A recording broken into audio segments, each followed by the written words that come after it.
all the way down the road, all the way to Robert B. Lee. And speaking of Robert B. Lee, this is Robert B. Lee. And it's the same US 19 going on up to the courthouse there, and it's backed all the way down there. Another view of Robert B. Lee is looking at it. This is US 19 back here, and looking at it in a westerly direction. You can see how this thing backs all the way up on Robert B. Lee, and you got school buses that have to stop at every railroad crossing, and we've got something like 90 buses.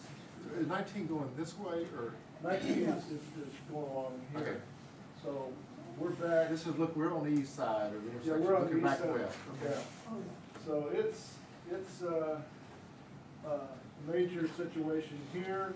It's a major situation up by the courthouse.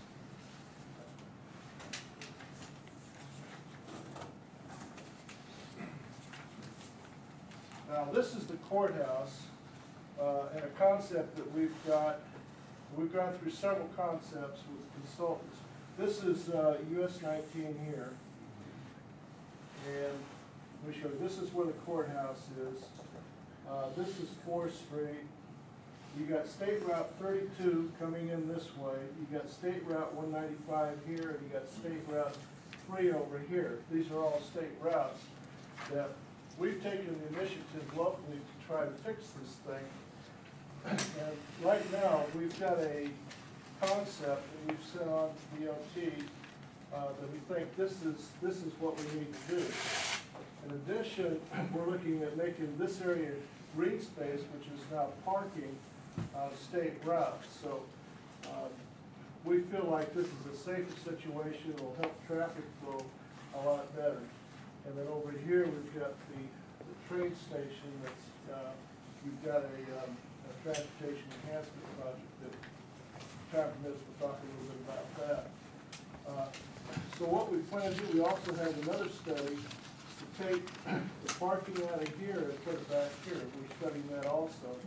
So this is real important for the downtown to try to fix this intersection up as well as we can. We looked at putting traffic lights here and here and here, and that didn't fly. Then we looked at trying to put a circle here, a roundabout, and that didn't work. And then we looked at also, or the DOT looked at putting 2 roundabouts in, and it's just too close to this railroad here. So we went back to the original concept. This guy did a pretty good job of fixing it up. So we're just trying to tweak this out a little bit, make it a little bit better, with the understanding that this is still going to be a congested area, but we need to take the trucks out of the downtown area. We need the bypass up here. We need to do something with Robert B. Lee down there. And we do have another project that we're working on. It's called a local truck project on Robert B. Lee. Now, the trucks are not coming through during the school hours when you're. Yes. It's just transfer trucks are mixing with your school traffic. They Yes. hadn't learned not to do that. Well, we see them all the time. And another problem with Usually this they learn. is a lot of the buses come right through here, Right. this way, but they've got to stop here, open up the doors, Right. and it just backs things way up, and it gets really clogged up.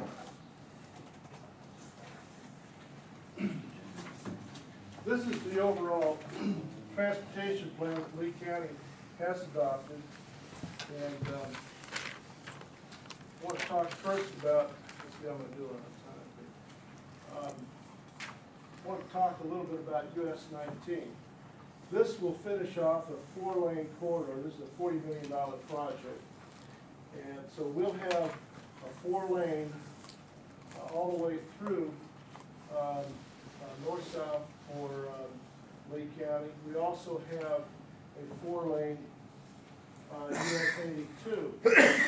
These two, we understand that these 2 major corridors are on state routes. They're also US routes. And there's a like we mentioned, this is a major economic development investment for Lee County. And we're trying to work real close with the DOT that anytime that there's any type of subdivision development out here, that we work with the DOT so we're not putting up, 100-foot lots all the way along there, and trying to work with the developers to make sure that we keep these routes as much travel routes as possible. We also have corridor studies on these two routes that for access management, and then we also want to do a zoning overlay so that we can better control these two routes, and then do some landscaping so that it'll tie into our overall comprehensive plan, which is to keep it as our agricultural community with a rural tapestry to it, and try to move traffic as efficiently as we can through this area. I mentioned earlier about the Robert B. Lee, which we have a local truck route. This is Robert B. Lee, and this is Lover's Lane Road. We've got a local truck route where we'll try to take some of this traffic out of the downtown area. We've got the design completed, we've got the right-of-way, and we've got the railroad agreement, but we haven't got it back signed yet, so we're still working on that. So, Bob, let's before we get too deep on the Robert B. Lee, let's talk about the bus congestion. I'd like to move to the northern bypass real quick. I think Mr. Long has some plans that he would like to show and trying to get that congestion out of the city of Leesburg. okay. Todd, you want to talk about what we talked about, show them a little bit? Yeah, my job in the department is the plan. It's not the engineering, but I'm an engineer, I can't help myself a lot of times, but the engineering staff who couldn't come today, they've been looking at the Leesburg bypass a good bit, and I know you can't see it from here on that chart, but essentially what they're planning, the original thoughts were to just extend the bypass as a 4-lane road and go up and over the railroad tracks and eventually tie to State Route 195. And that was going to be a very expensive project. The interchange at the railroad crossing would be a very expensive project, and you basically throwing away the existing intersection that's there now. So through their consultant, they've gone back and looked at this thing from a value engineering standpoint and have come up with another solution I kind of want to throw out to Bob, to you, and to others. And I'd be glad to meet with you guys.